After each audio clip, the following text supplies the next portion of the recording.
Welcome to the Neal and Amie podcast. Neal and Amie Preston here, and our main man, Erik. Nickels.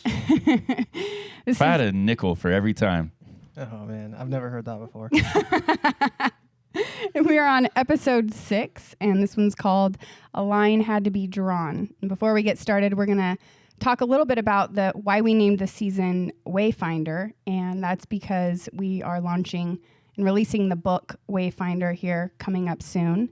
Erik, do you have the details on that? Yeah, we'll be launching the presale for the Wayfinder book this week, and the book has a tentative release date of November 1st. Now, we don't know exactly how long the printing is going to take, and so that date could get pushed back, but our tentative date at this point is November 1st. And purchase that by going to nealandamie.com. That's correct. And there's a link there that just says presale Wayfinder. You get a little bit of a discount by purchasing that ahead of time. You'll also help us kickstart the project, so we appreciate that. So what we're doing today is we're taking an excerpt from chapter 6 of this book, and it's the chapter title is A Line Had to Be Drawn. And it's fitting that this is episode number 6 of the podcast. And we pulled chapter number 6. I didn't even realize that until we just sat down and we're looking at it. What we want to do is give some backdrop on some of the context of the book. And there's some themes that appear throughout it. And ultimately, where we arrive in this book is to kind of like what we would say is, in some sense, the secret sauce to a life that is inspired, to a life that you want to be living. And there's always challenges that appear along the way, but that's kind of what we arrive at in the book. And we highlight a character in this book. Tell a little bit about this character, Amie. Donnie is, if you listen to the last episode, we had Connie Hagler on. We had Connie Hagler. Connie. And his older brother, Donnie. There's 3 brothers, if you don't know. Ronnie, Donnie, and Kenneth. Also known as Huey, Dewey, and Louie. Yeah. And in the book, we highlight a little portion of Donnie's life, which was probably his rock bottom portion of his life. And it's awesome that Donnie doesn't care that we actually talk about that, because it's really going to help a lot of people to... For sure. Because it's gut-wrenching stuff. Yeah, it's real. Similar to what you heard from Kenny last week. We got a lot of comments and feedback from people about Kenny's interview last week. People saying, wow, like, way to be real, way to get down into the heart level stuff that hurts and to not, be ashamed of that. I think that when we choose to do that as human beings, we really can, or have the opportunity to help people, because then other people who are struggling with similar feelings don't feel absolutely crazy. Yeah, and alone. Definitely. Donnie is a sweethearted fighter. Yeah. I like to surround myself with sweethearted the kind of guys that tell you how it is. And yeah, she does. And Erik's a real tell it how it is kind of guy. Yes, but he uses his words very precisely. Yeah, I like that. You were going to say something and you thought, well, it's not that precise, so you didn't say it. Yeah, I don't want the audience to suffer any imprecision. They're listening to me. Oh, Donnie is a funny character. Anytime he's around, you can't help but laugh, because he just says it. He says what you're thinking. Yeah. But out loud, and doesn't care who's listening. Right. Yeah, there are some one-liners that I don't even think we'll repeat in this particular podcast, even though we do have a parental advisory on this. We won't even repeat them, but they've come to be like some standard household lines that we have, and they came from Donnie's like just absolute openness. So why don't you read a little portion of that chapter? Yes. Okay. So this is straight out of the chapter. We're going to kind of move us throughout this podcast through some sections here. So it starts off by saying this: there are certain times in life when someone says, "That's it. That's where I'm drawing the line. I've had enough of this." In other words, like the old cartoon character Popeye the Sailor Man, He used to say, that's all I can stand. I can't stand no more. When that line is drawn, ultimately that line represents a decision that has to be made. Which side of the line am I going to stand? Do I want to live a life like I am and continue to be miserable? Or do I want to end it? Am I going to give up and allow addictions, attitudes, anger, and dysfunction to dominate my life? Or am I going to step across the line and make the decision to put effort into getting better? Will I lay down or will I stand up under the pressure? What's that make you think, young lady? Popeye the Sailor Man. Do you remember that? I do. So lately I've taken a passion in pipe smoking, tobacco pipe smoking. And Amy says it makes me smell kind of like an old man, yeah? At times? The tobacco you have right now, you smell like a cheap old man because it does not, I don't particularly like the flavor of this new one that you got. The other one actually had like this rich, like grandpa kind of smell, and this one just reminds me of a cheap old man. Grandpas. You were thinking it, huh? No, I was contemplating the difference between a cheap old man and a normal old man. Yeah. There are differences. Okay. But Popeye, I think, did he not have a corncob pipe or some kind of a pipe that of course he did, right? Yeah. I can't recall it. Eric, do you remember? Yes, he did. Yeah, Popeye? Yeah. Yeah, he definitely had a corn cob pipe, I believe. Yeah. And his shirt was rolled up. Maybe we find an image of Popeye and we throw him in here. Yeah. But I also remember he would take a can of spinach, right? And then this is kind of off track, but he would squeeze it. It would pop up and then would like land in his mouth, and then he'd like muscle up. And he'd say, I've had all I can stand. I can't stands no more. And then he would like go lay the smackdown on like Brutus or whoever was coming at him. It was a good cartoon. It was a good cartoon. And he was like called olive oil a lot when I was little. You did. I called you that quite a bit. Yeah. When we were first married, and you used to hate it. You get mad at me for that. I don't You remember. drew the line on that. I don't if remember I'm not even mad about it, but come on. Really? I honestly don't. Like you would be like, oh, I've had all I can stand. I can. And then it would make me go harder. Oh. So, but the point was that Popeye would be like, that's it. Yeah. I'm done. Like we're fighting, or I'm taking the hill. So at this stage in Donnie's life in particular, right? So we're in our little tiny house, right? This is the 800 square footer. We've told you that 6 times in 6 episodes. Yeah, and you can see that the pile of furniture in the living room has shrunk since last week. Yeah, that's because we just little by little make progress. Start small. Start now. We're seeking progress, not perfection. But at this stage in Donnie's life, he had to draw a line, but he had to, I don't know how you would say it, but he literally had to put up a fence too. He didn't just draw a line. He had to like say no more of that over there. Yeah. Because we don't want to give all of the details of the book away in this. You're gonna have to pick it up and listen to it. We're also gonna record an audio version of it right via these microphones. So if you'd just rather listen, then you could. But just the kind of the glimpse into this guy's world is he walked in. Literally, we were standing right in this zone right here that we're sitting right now. But it was a complete construction zone at the time.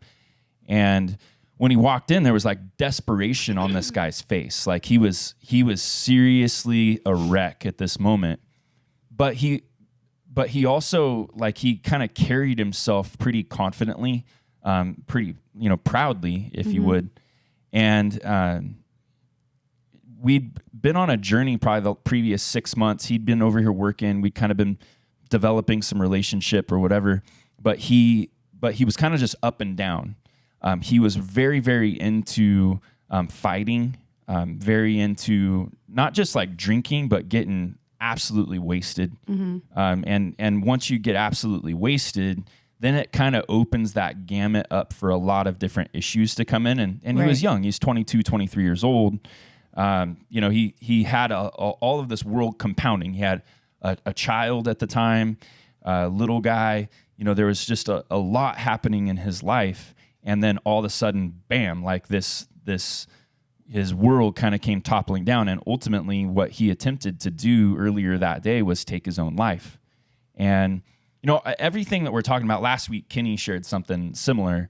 We're not just trying to like make the conversation here about suicide or things of that nature, but reality is that like desperation, or the other word we use a lot is the word despair. Mm-hmm. It means you want to quit. It means you want to give up. And ultimately, if somebody's ran out of hope. Yes, ran out of hope.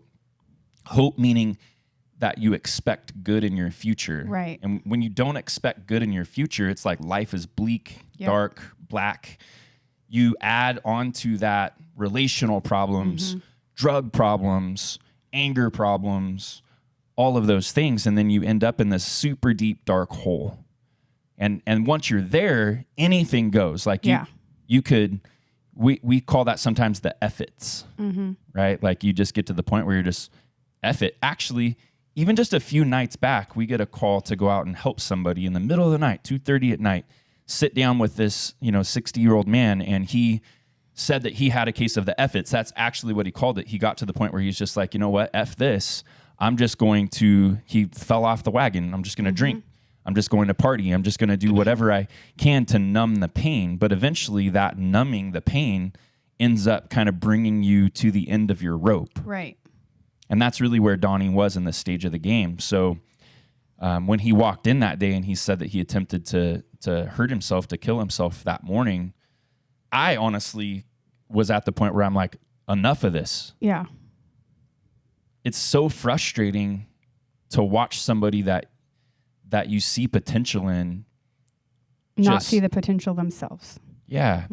And to stay stuck in these really deep, hard things, and the desires to try to help them move from that. Right. But sometimes it's like, especially in this instance, it was like tough love, hard love, direct words. Well, and especially in the community that we live, I mean, every community has a little bit of a different culture.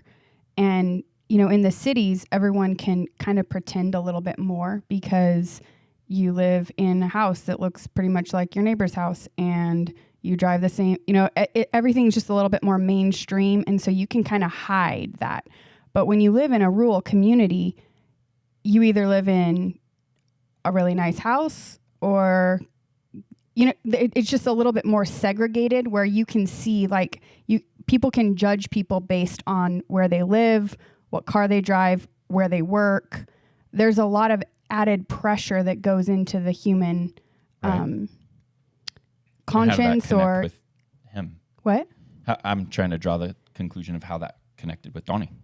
Because I think that when you live in like more of like a mainstream type city area, you don't have all this stuff in your face as much because you can hide it really well. You can pretend a little bit better. In Donnie's case, if him and his fiance are not working out well, he goes back to his dad's house. Now he's faced with a whole bunch of other stuff on his shoulders that he wouldn't be. And I think that the biggest thing is just the hiding of it. And for Donnie, he got to the point where he was like, I'm not hiding it anymore. And I think a lot of people in a lot of cities can just kind of hide it. And then you find out something super tragic and you're like, I didn't even see that coming, because you can mask it really, really well. But for whatever reason, I do think that in more of a rural community, you can't hide things as much. Yeah, it's not as easy to do so. Mm-hmm. Yeah. So we arrive at a place with Donnie where it's like, no, it's time for a line to be drawn. It had to be drawn. And then, the context of the book is you're kind of discovering how that line was drawn, what that particular day looked like, and then how in implementing some very specific guardrails or some specific boundaries in his life, it actually became a game-changing factor to his life.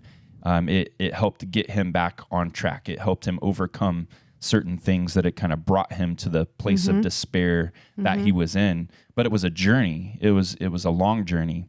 At the time, there was a movie that had just come out called The Lone Survivor.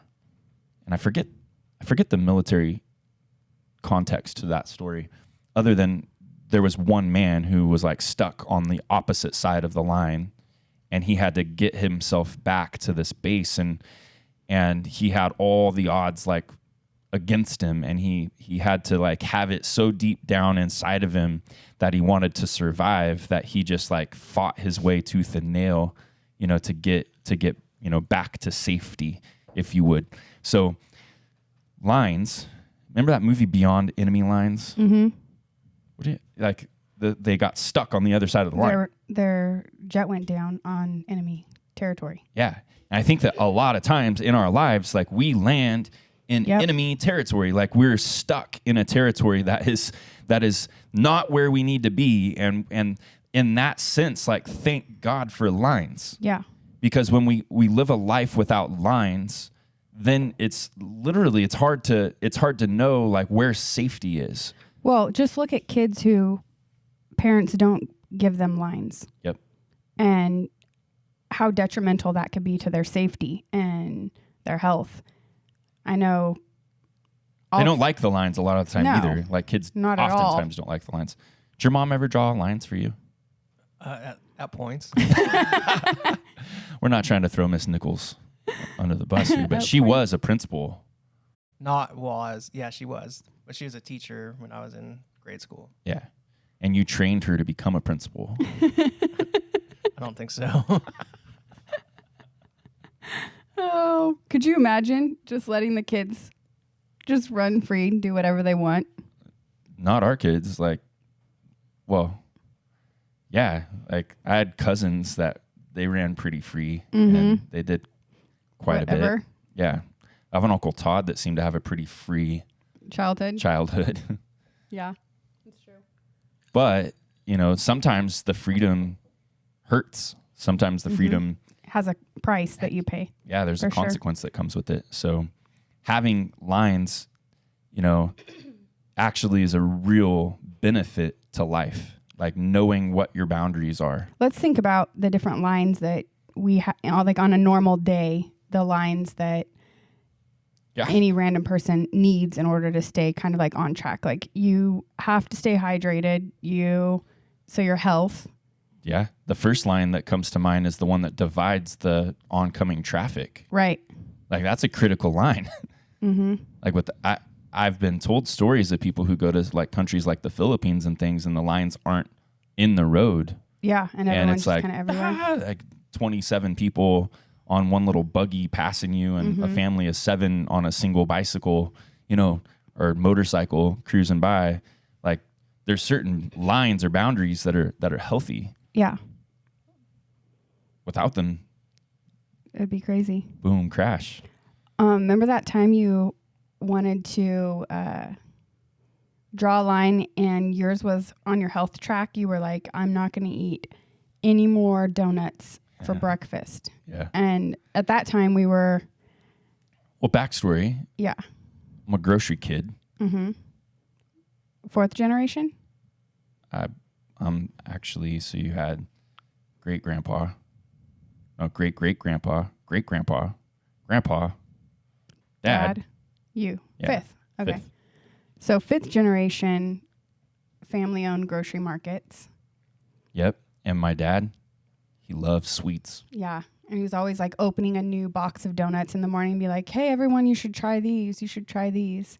Yeah. And you came home one day and you were like, all right, I'm drawing a line on my health track. I'm going to cut out the donuts in the morning. And it wasn't because like I was like struggling with weight issues. I could barely keep weight on when I was younger. I was always trying to bulk up, not like shed weight. Right. But one of the things that we've created over time, there's systems that we have for helping people stay on track, starting with ourselves. And so there's like these lanes, these tracks, like a spirit track, a God track, or health track, money track, people track, mission track. And so I was really focusing on my personal development in the area of the health track. And all that was sometimes just withholding or restraining is a good thing. Just like you can have something that's not really hurting you physically, right? It doesn't look like it anyway. So like just restraining just a little bit, like that kind of helps you stay more disciplined or more sound. And that was my intention behind that particular one. But good God, I love those white powdered Hostess donuts with the raspberry jelly filling. Do you remember them? Oh yeah, absolutely. I love donuts for breakfast, but it's so unhealthy. Yeah. I like the maple bars. Oh, yeah. Or really any donut with the maple sugar on top. Are you sure we're not brothers? I have to talk to our parents. Yeah, no, I'm gonna have to get some donuts for breakfast. So So you said I'm not going to be eating these donuts, and I gave myself a time limit. I want you to hold me accountable. Yeah. Okay, cool. Yeah. So I took the kids to school one morning, and Like 2 mornings after my commitment. yeah, and came in. I was walking past the produce, and then you go through the double doors, and there's like the backstock area, and there you were. I swear, as soon as I opened the doors, here's Neal shoving a jelly-filled donut down his throat. Also looked like he was making love to it. Bizarre. I'm like, Bizarre. what are you doing? This is more like what I experienced from my side of that. Is I was looking at this box, and I cracked it. I heard the glue break. You know what I'm talking about? Like when the glue breaks, and it's like, okay, you're almost there. You're arriving at your destination, right? And you flip that box open, you crease the back just a little bit, and then you pull out that white donut. And I remember looking at it like, damn, that looks good. And then I start to take the bite, and right then, Amy walks through the door. And I already knew, like, I was violating the very line that I had drawn. Like, I already knew it. I think I just walked right past you and got back in the car. No, you did not. You yelled at me. I did? You don't remember what you yelled at me? Nope. I'll never forget it. I don't remember. You yelled out. You walked through the door. You looked at me, and you were still a ways off. I'm talking like 20-something feet. I'm caught white-handed. And you yelled out, "You donut adulterer." You acted like I was cheating on you with this donut hole. It was like, not cheating on me, cheating on your own line. I was trying to keep you an adulterer. I know, on your own line. Like straight up. Like I was caught. Red-handed. Right? And I'm pretty sure I just went, well, I don't care, and I freaking ate it anyway. Yeah, I'm pretty sure you did too. And I think I just got back in the car and I was like, that was your F it moment. Yeah. I'm like, find a different accountability partner because I'm not gonna put up with your BS. She's a super compassionate human being. Honestly, I just blew my guardrails though. Yeah, you did. And that's happened many, many times throughout my journey. Like many. Like back in the day, and this is why I related to Donnie so much. You know, I started chewing tobacco, right, when I was like 13 years old. Mm-hmm. And it's, you know, you start off, it's kind of innocent. You're hanging out with your buddies and thinking that you're cool, like the Sandlot boys, right? And in the movie The Sandlot. Chief. Yeah, Big Chief. It was all good like that, but then like a year goes by and like every day, now you're like chewing tobacco. And I remember thinking, okay, well, I'm not going to do this anymore. And so I would like make the commitment. I'd make the vow just before me and God, right? And I remember like standing on my front porch at my dad's house, and all I did is I'd take that can and I would just like chuck it out into the field. So yes, that'd be $1,000 fine if the highway patrol saw me. Land it out in the field, and then that's it. You know, that was my grand finale. And then like the next day you get up and you're like sitting there, maybe you're like doing something. I'm, man, that sure sounds good. And the next thing you know, you're out in the field trying to find it? Yeah. Oh my gosh. Yeah, that happened. Anything like that ever happened to you, Eric? Yes, many times. Many times. Yeah. I think that happens to many of us. It's just we don't like to talk about it so much because then you come across like a failure. Mm-hmm. Right? Nobody wants to look like they're a failure. I'm going to go on a diet. Not. Yeah, it's like this is the new cool hip thing to do. Don't tell anybody what you're doing. So then if you end up skinny because you are on a diet, everyone's going to be like, what did you do? And then at that point, you're like, oh, yeah, I just did this, this, and this. And no, that's called cocaine. Cocaine? Wait, cocaine makes you lose weight? No. Oh. I was like, never heard of that one before. Yeah. So I said it's the magic dust, and then I said that. And yeah, sorry. Getting back on track, Neal. Yeah, geez. Talking about all kinds of stuff. Lines had to be drawn, and we break our own rules frequently. But that is also part of the struggle, and it's also part of what this book is about. Willpower doesn't always work. Mm-hmm. Willpower doesn't always work. And there are many times where we can will our way into certain circumstances, but there are other times where it's like, no, you need to be able to apply your will. I love a passage. I believe it's Philippians 2:13. It says, God, grant me the will to want to change. Mm-hmm. Like, grant me the will to want to change. That's probably like one of the best prayers that we could pray. Right. Is give me the will to want to change, to want to be motivated, to want to make a difference, to want to take a new step, because I don't even have the will to want to. Right. But when you actually get the will to want to, it's not ultimately, and this is our discovery, is it's not willpower that actually keeps you on track. You've got to have some, but it isn't that ultimately. And otherwise, you just end up, violating the things that you've set up that are there to be beneficial to you, mm-hmm. that are there to take you to where you want to be. And then you go back feel around like the a loser because you can't do what you want to do. Yeah, you can't overcome it. And so you feel like you're stuck and your hope is ran dry. Like there's no more hope in your tank. For sure. Mm-hmm. Anyway. I think that drawing lines too, as much as sometimes it's like cutting out personally, cutting out personal things. I think a lot of the times we forget what we're putting into ourselves, like the people that we surround ourselves with, the, talk show that we're listening to on our drive to work that gets us all amped up and negative, all that kind of stuff. We don't think about what's filling us up. So then we're filled up and maybe angry and frustrated. And then you're not even starting at a good, clear level for yourself.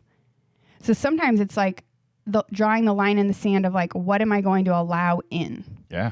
And really starting to look at all the things that you let in your life. I know that multiple times I've tried to help people and it's actually hurt me because the type of personality that they have was bringing more negativity into my life and they didn't really, here's the fact of the matter, they didn't really want to change because it didn't matter if I answered their calls at 2 a.m. It didn't matter if I went to court with them. It didn't matter if I did all of that. At the end of the day, they still wanted to be themselves and they weren't willing to change, but it was draining me and it was depleting that hope inside of me. So I think that you really we have to look at lines all over the place. It can't just be like in our health or in our walk with the Creator. It can't just be all of that. We have to really if we're really going to draw lines, we really have to take like a 50,000 foot view. Mm-hmm. And the only way you can do that is really kind of backing out of the view yourself and getting a more full spectrum of what is actually going on in your life. It's making me think of like cups, right? Like a cup is got an input, and mm-hmm. if the input that's coming into the cup is muddy water, right, it's just like nasty, dirty water that's being poured into your cup, mm-hmm. then you can't expect it to be clean, right? It's dirty water, that's coming in. Obviously, like you've got a cup of like nice, clear mm-hmm. water that you would want to drink in front of you, and that's the other input that can come in. You can get the freshwater streams. And I think so often why lines need to be drawn is because there's certain things that we're doing that are hurting our lives. There's people we're listening to, actions that we're doing, lies that we're believing, all these things. Mm-hmm. And all that's just muddy water. Yep. It's filling us up with mud, muddy water is not easy to see through. Mm-hmm. It's convoluted. And a lot of times that's what our lives are like. It's like we're looking through a big convoluted mess. Right. It's like the smoke outside. Yeah. It's hard to see. It's like a fog that shows up. And a lot of that is the input that shows up from other people, all kinds of things. That's what actually in my personal story, that's what makes me feel hopeless. I know that the mountain is right there because I know what it looks like when the smoke isn't in the air. But when that smoke's in the air, I can't remember exactly how far back that mountain is, right? So if I need to get there, I don't know exactly how long it's going to take. It feels like it's taking forever. Right. So we don't have like a clear, I don't think aspect ratio is the right word, but you know what I'm saying. Just a clear view, right? Yeah, exactly. So now you can't really even diagnose where you are and where you're going because everything is muddy. Right. And a lot of people love to give you their opinions. Right. And I feel like in my life, where I've had to learn to draw the line is with people's opinions of what they think I should do. Yeah. I've had to really learn to... And who they want you to be. Yeah, and what they're expecting from me and how they want me to fulfill whatever their plan is. But I think that once I figured out that I can draw, like I have the ability to draw the line, that I don't need to take other people's opinions of me, and that's not the truth, that's just their opinion. It was a game changer for me because then it's literally like cutting the stream of muddy water that's flowing in. It's like you're blocking that, and then you're enabling, the right streams to flow into your life. You can even see that like with your kids, at least for us, like you can see if there's like the footloose and fancy free friend, and you can see how they pull that same type of vibe out of your own child when they're around them. And then if there's somebody that's a little bit more skeptical and trying to be a perfect little human, and then you can see how it affects your kids, how now they're like kind of self-conscious, like, oh, well, maybe I should be paying attention to what I'm wearing or how I'm doing my hair. Or, you can just watch it happen right in front of you. And if it's happening to them, it's happening to us. We just I don't think we're as aware of ourselves as we need to be. Right. Well, we're kind of talking right now about lines, because ultimately where we are is we believe everybody needs to be healthy, right? Well, what is healthy? It means that we're happy, that we're full of life, full of joy, full of peace, full of hope, full of those kinds of things. And in order to get there, to arrive there, you've got to put boundaries up in order to achieve those things. Mm-hmm. And we're talking a little bit on the relational lines. I love a passage that says that bad company corrupts good character. So you could be of good character and then hang out with people who are of bad character for a long time, and ultimately you're going to draw in the direction of the bad character. Mm-hmm. And that's, I don't think any of our aspirations are, hey, I'm just looking to be absolutely like a horrible person. No. And no, I mean, most people are not. There are probably people in this world who are like, yep, F it, let's just go as hard as I can over to the dark side. Right. But for the most part, that's not most people. So, but I think if that statement is true, then the opposite is also true, that good company can also corrupt, if you would. It's kind of a negative way of saying it, bad character, because we do become like the people we spend time with. Mm-hmm. And that's a huge principle. I think that Donnie, at that time of his life, he was spending time with people who were maybe pushing him harder into the drugs and the fighting and all the sexual, sides of life. That's what was happening. But part of his line that had to be drawn that day is how he was going to position his life, who he was going to spend time with. Who do you want to ultimately be like in your life? And then you invest in those. That's a very clear line. Mm-hmm. It would be very unwise, as you were saying, with children, right? And we're children in some sense. Mm-hmm. Like, if you saw that your son was heading out the door and going to spend time with the gangsters down the street who were drinking 40s and slinging rocks, right? Probably want to put a guardrail up for him and say, hey, so if they want to hang out at our house and lose the 40s, that would be okay. But you can't go down the street and hang out at their house. Right. Right? Where you're going to learn how to drink King Cobras and say shit. Yeah. Like that's not the best scenario. So boundaries and lines and drawing these things, it's very normal. But the problem is we just don't do very well with that for ourselves. Yeah. Because we can't see half the time where we're even trying to go. And let's face it, if we were really true to ourselves, like actually speak the truth, nobody really likes being told what to do. Oh, no. So if you can just kind of keep those areas open, free flowing, I'm a gypsy, I'm just, going to make it work. I'm like a butterfly. Yeah. Well, you're going where the wind's pushing you, idiot. Yeah. Like, don't get me wrong. Like, I like to be like a butterfly a lot. Yeah, you do. But so what kind of lines for the listener, we could just take a few seconds to really think about like some lines that need to be drawn in your life. Mm-hmm. It can be like we said, it could be substance, it could be relational, it could be time management, it could be... I think emotional. That's a big one, because you don't really think about how things affect you emotionally when you're doing them. At least I don't. Yeah. Like I was saying earlier, we chopped up, the tracks. A track is something that keeps you in line, if you would. Like if a train's on a track, it's cruising, right? It's on track. If it's off track, then it's not moving down the road anymore, down the track anymore. So the primary track that we think is the most important track to focus on is the spirit track, which really connects a lot to the emotions, if you think about it, because when your spirit is good, then typically your emotions follow that. And we communicate about this concept of the fruit of the spirit, right? Which also could be termed as the fruit of the light.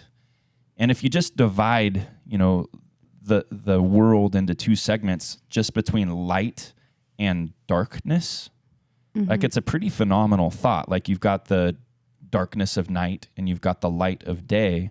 But if you look at things like we've been in the Disney kick. Do not judge us. We've been like on this Disney kick and watching like pretty cool remakes of things like the Cinderella story that was remade was pretty awesome. That was. We watched it last week, and you see in the Disney themes a lot of like light and darkness things.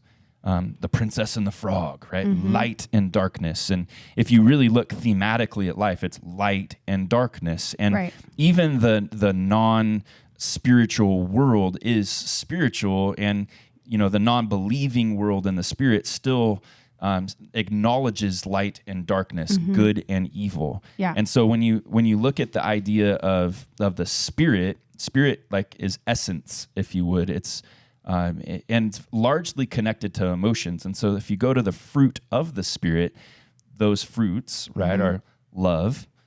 Love can be experienced as an emotion, right? Joy, an emotion, isn't it? Peace, patience. I don't know if that's an emotion, but it can affect your emotions. Definitely affect it if you don't have patience. And I've been a great tool. It was funny yesterday at the river. Your brother Cody your brother Cody was saying how he was super frustrated about driving down the canyon and people not turning out. Yeah. And Jenna was his wife was like, Jenna is like more passive. She is. Her and Ashley are a lot alike. Like they're not going to just ruff someone's feathers just for the heck of it. Yeah. So he's like, yeah, every time I go down the canyon, these people, they go 20 miles an hour. They won't pull out. They wait till the turnout after you get out of the canyon to pull out. And 40 cars. Yeah. She's like, Cody, I think that the Lord is trying to work on your patience. And it was like... We're all quiet. Yeah, it was like you could hear a... pin drop. Yeah. In the dirt. And the heavens opened up and Jenna just said that to him. We were like, oh. Yeah.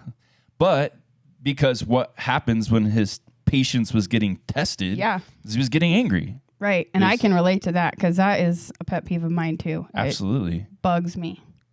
Yeah. Inconsideration is something that like just makes me. Yeah, crazy. Yeah. You're getting crazy. You were looking at me I just now. I was just like thinking about it. I'm like, how can you not see? Yeah. So like the lines, like the first and foremost thing, the spirit side of things is that we got to start there, because if inwardly we are bent out of shape, if inwardly, the emotions of our life are just constantly going crazy, we're never really going to produce a good outward result. Yeah. The inside you can't fake matters it for too long. More than the outside. Number one, like the inside's where your thought life is. It's where you're like, that's where you exist, is on the inside. So if you're miserable there, like I feel bad for your kids. I feel bad for your spouse. I feel bad for you.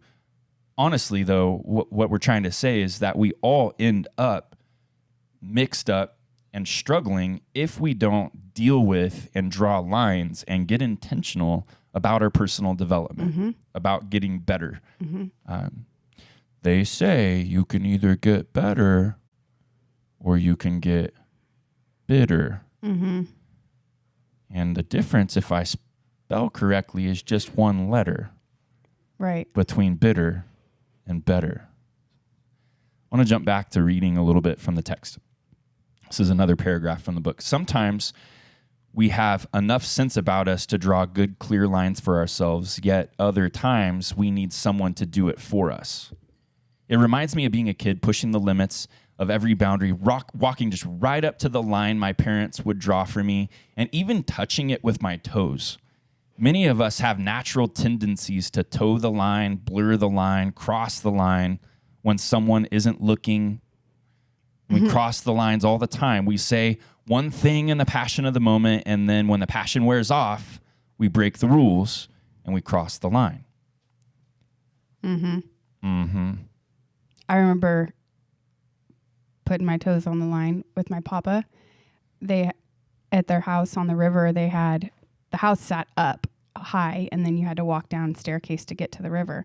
And there's this tree that the limb was right on the balcony, like, I don't know, 6 feet up from the balcony. So if you climbed on this side of the half of the tree, you were like, you could fall 10 feet. Yeah.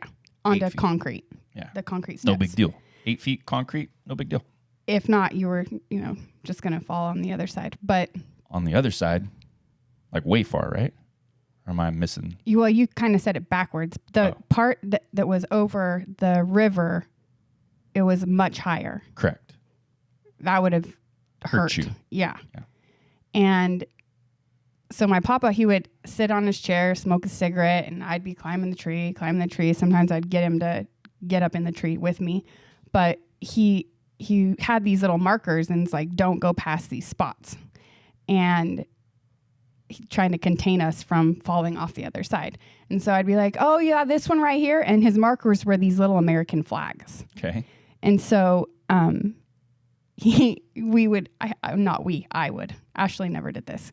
I'd be like, oh, right here? You don't want me to go past here? And I would just go right over the line. He'd be like, yeah, now, Mo, get back down here. But I remember this one time I just crossed the line and then like just ran out on the end like super fast, and he's hollering and screaming and everything. And then I ran back, and the adrenaline rush was definitely fun in the moment, but how was the butt whipping after? Yeah, after that, the timeout and not getting to go play in the river, that was not. Yeah.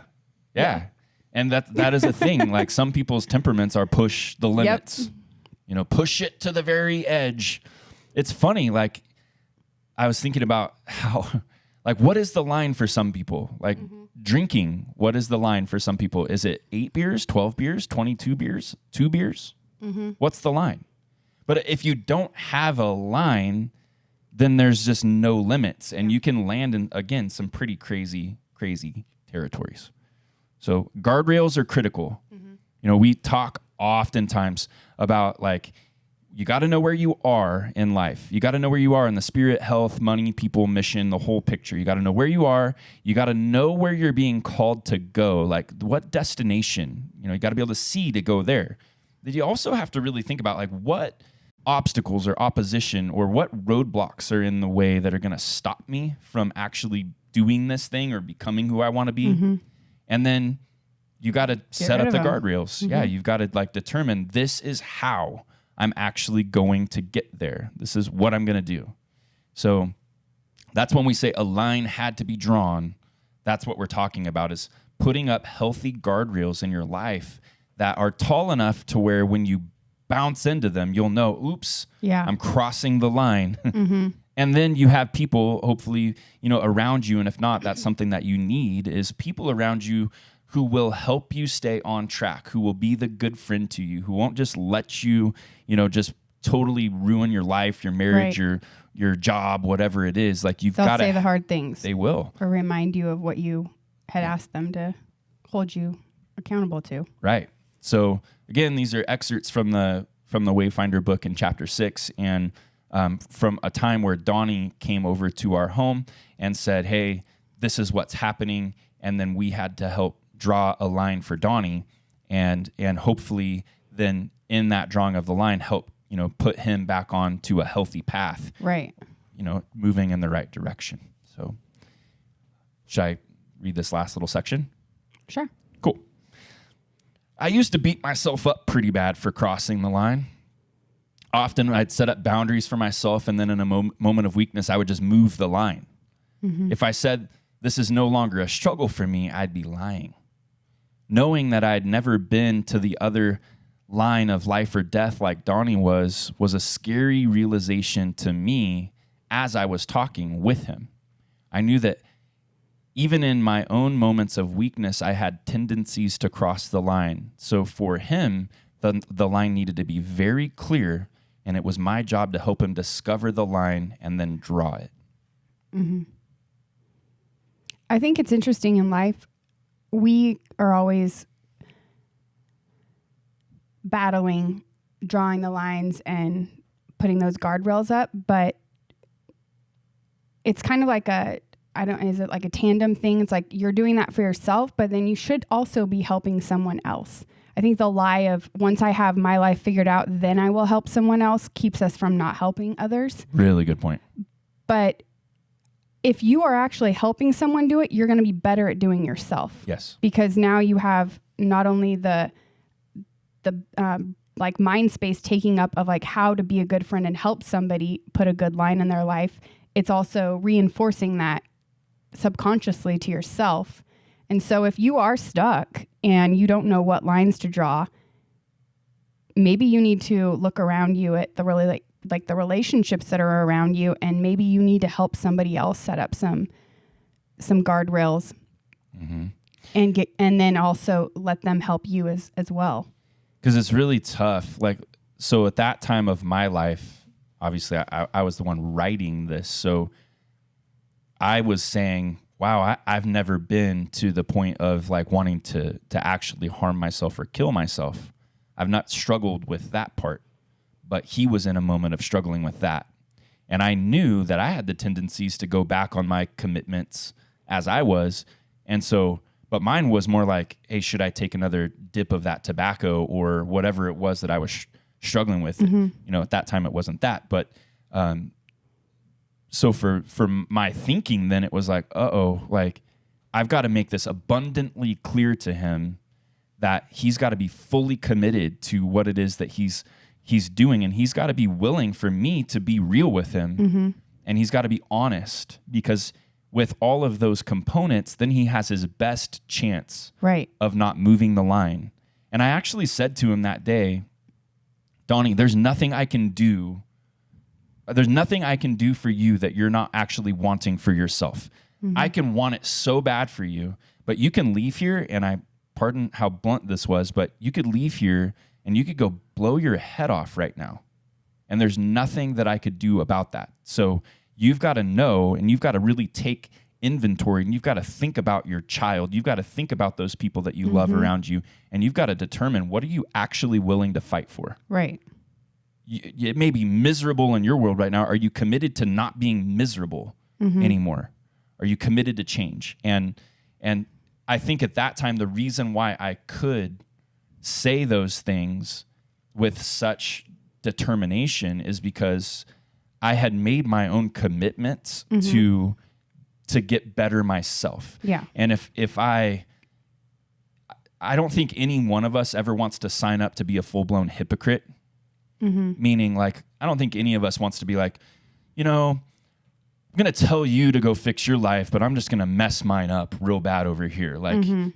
I think that for the most part, people may be hypocrites and they may say things like that, but I don't think in the genuine desire of somebody's heart, if they really care about helping somebody else, most of the time they're at least semi-committed to their own personal development. Right.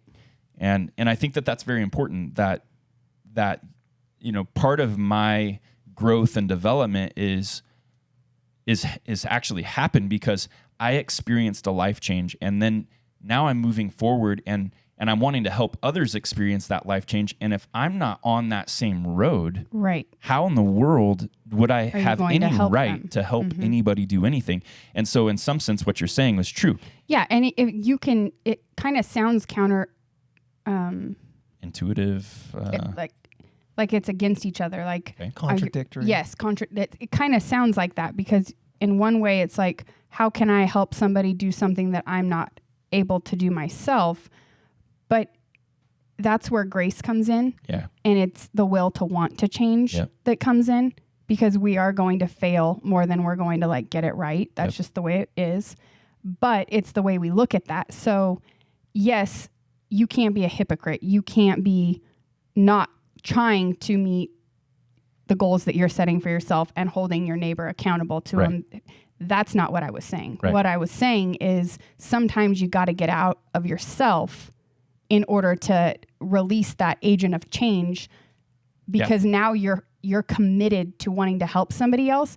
And usually when I'm committed to helping somebody else, it heightens my commitment for myself, because I want to be at my best if I'm going to help someone. Absolutely. And that's kind of what I was trying to say there. Yeah. Is usually you don't want to show up to help somebody play basketball and work on their shot, and you don't have a shot yourself. Yeah, I just have trash form. And You're not going to do that.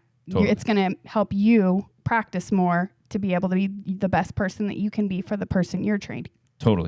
It's making me think of, like, very often people will show up with marriage problems, or they'll talk about their marriage issues, and it's funny because one spouse, they want change so bad, right? But they don't do anything about it until they see the other person doing something.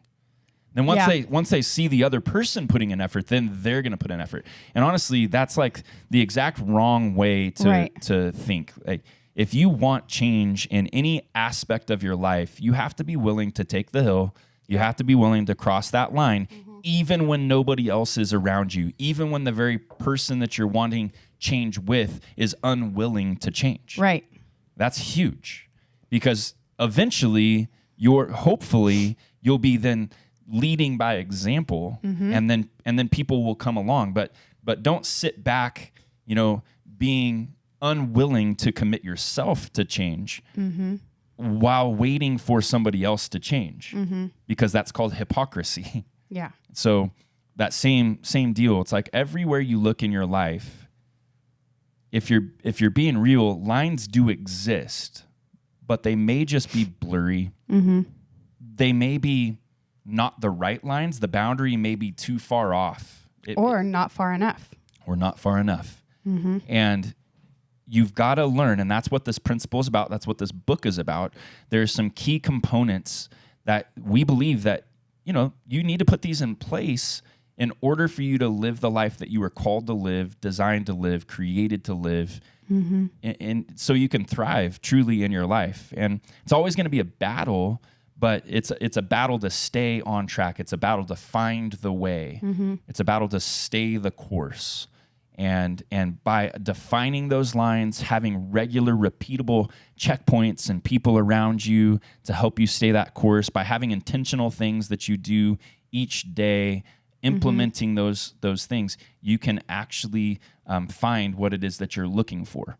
And all of us are in search of it. Like, none of us want to live this life and go, yep, that sucked. And now I die. Just like our tagline, life is too short to live miserable. Right. So and we have to do something about it. And misery sometimes is the best motivator. Yeah. Like, you can That's the kind of miserable. Can't take no more. Kind of miserable. And it's like, but not so miserable that I'm done. Yeah.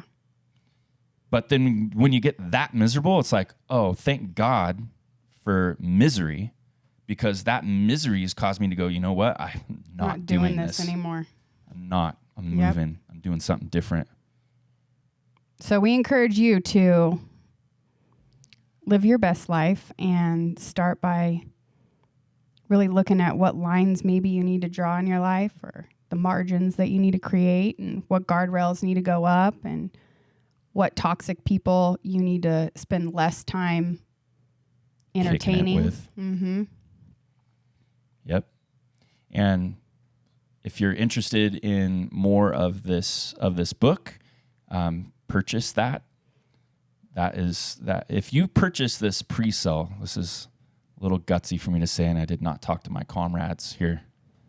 Oh boy. Are you going to mute his mic, Erik?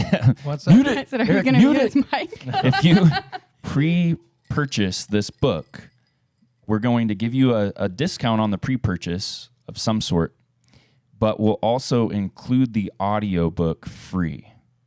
Oh, that's good. So the audiobook will be included in that. I like that. And because sometimes it's just you would rather hear Amy's voice. You would just rather hear it.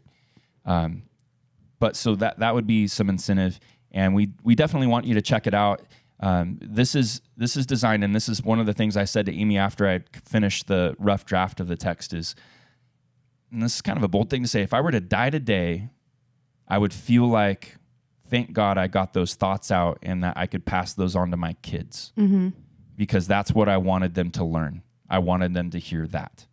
And if they implement that, I believe that they would be okay. Those would be words that came from their dad that mattered. So, but I think that they can help many people.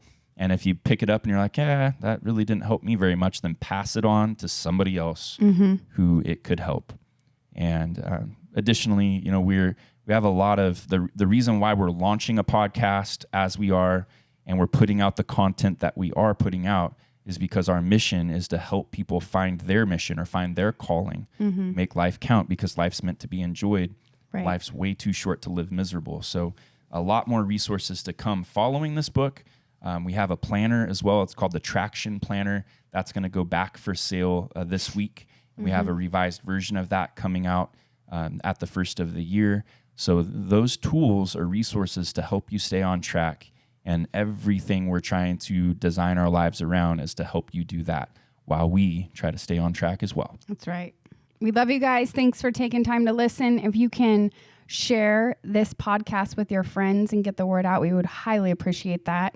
It's on what networks, Erik? It's on Apple Podcasts, Spotify. You can go to nealandamie.com to subscribe to the RSS feed. Mm-hmm. And then they could go to YouTube too, right? Yes, and we're also on YouTube. Perfect. Yep. And don't forget to comment and rate as well as subscribe. Yeah. Yes, please do. And we will see you same time, same place next Sunday. Boom. Bye-bye for now. Draw the line.